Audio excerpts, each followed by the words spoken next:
ప్రజా తీర్పును కాపాడుకోండి, గెలిచినా ఓడినా నా ప్రయాణం ప్రజలతోనే. డాక్టర్ తలారి రంగయ్య. గడవక ముందే ఇంత పెద్ద ఎత్తున ఒక మూక వచ్చి దాడి చేయడం అనేది అత్యంత దారుణమైన విషయము. ఈ ప్రాంతంలో మొత్తం రాయలసీమ ప్రాంతంలోనే ఈ ప్రాంతం చాలా శాంతి భద్రతలకి కానీ శాంతియుతంగా ఉండే పద్ధతికి అలవాటు పడిన ప్రజలున్న ప్రాంతము. ఈ ప్రాంతంలో ఎక్కడా లేనట్టుగా ఇలాంటి హింస చోటు చేసుకోవడం అనేది దురదృష్టకరం. దీనికి కారణమైన వాళ్ళు ఎవరైతే ఉన్నారో వాళ్ళని ఖచ్చితంగా చట్టబద్ధంగా వారిని కఠినంగా శిక్షించాలని కోరుతున్నాను. అంతేకాకుండా కేవలం 24 గంటలే కాబట్టి అయ్యింది, ఇంకా మోడల్ కోడ్ ఆఫ్ కాండక్ట్ ఉంటుంది కాబట్టి ఎలక్షన్ కమిషన్ దీని మీద దృష్టి పెట్టాలని తెలియజేస్తూ ఉన్నాను.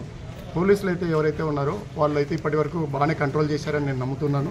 ఇంకా కూడా ఇలాంటి దాడులు కానీ ఇలాంటి హింస కానీ చెలరేయకుండా చూడాలని తెలియజేస్తున్నాను. ఇలాంటివి ఎక్కడైనా కూడా చెలరేగితే మేమందరం కలిసి కూడా ఎదుర్కొంటామని కూడా తెలియజేస్తున్నాం.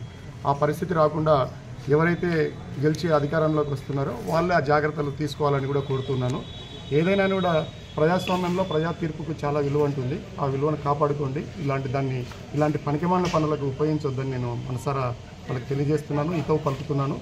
పోలీసులు, ముఖ్యంగా పోలీస్ వ్యవస్థ దీన్ని చాలా సీరియస్ తీసుకోవాలని కూడా కోరుతున్నాను. మా తరపు నుంచి, మా పార్టీ తరపు నుంచి మేము ఎలాంటి సమన్వయం పాటిస్తున్నాము, ఎలాంటి హింసకు చెలరేయకుండా చూసుకుంటాము. అవతల పార్టీ వాళ్ళని కూడా అది చేయాలని కూడా కోరుతున్నాను.